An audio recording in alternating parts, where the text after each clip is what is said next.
आरक्षण दिलं होतं, पण गुणरत्न सदावर्ते यांनी त्यांच्यावरती याचिका दाखल केली. कसं बघतं त्याच्यावरती हे 10% आरक्षण टिकेल हायकोर्टात? सदावर्ते हा काही वकील नाहीये मुळात.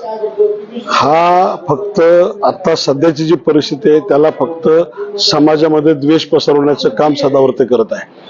मागच्या वेळेला सुद्धा एससीबीसी आरक्षण मिळालं त्यावेळेला हायकोर्टामध्ये याचिका दाखल केली, परंतु त्यावेळेला देवेंद्र फडणवीस साहेब मुख्यमंत्री होते. आता एकनाथरावजी शिंदे साहेब आहेत, देवेंद्र फडणवीस साहेब उपमुख्यमंत्री आहेत. त्यांनी त्यावेळेला शर्तीचे प्रयत्न करून त्या ठिकाणी हायकोर्टमध्ये टिकवलं होतं.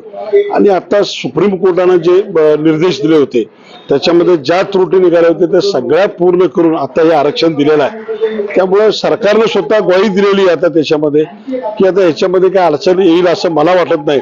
सदावर्तेने किती काय दंगा केला किंवा हे काय विषमता पसरवण्याचा प्रयत्न केला तरी या 10% कोणताही फरक पडणार नाही असं मला वाटतं. मनोज जरांगे पाटील असं म्हणाले की आम्हाला 10% आरक्षण नको, 10% आरक्षण द्यायचं असेल तर ओबीसीतून द्या. त्यांच्या प्रतिक्रिया कसं बघता तुम्ही?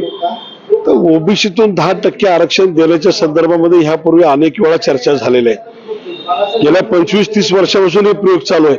परंतु मूळ विषय असा आहे की 1994ला शरद पवार साहेब होते त्यावेळेला 50%चा कोटाच पूर्ण झालेला आहे आणि त्याच्यानंतर परत एसबीसीचं 2% आरक्षण दिलं, म्हणजे 52% आरक्षण दिलं. मग ते 52% आरक्षणामध्ये पुन्हा आपण कशा पद्धतीने आतमध्ये जाणार आहोत आणि मग पुन्हा आपण अडचणीत येणार.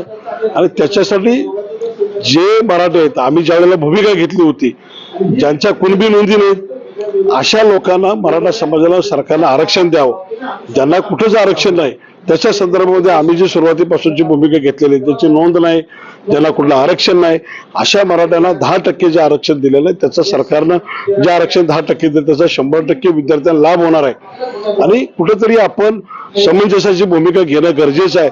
किती वेळ आपण ताणून धरणार आहे, किती आंदोलनं करायची, किती मोर्चे काढायचे, हा सुद्धा समाजासमोर मोठा प्रश्न आहे.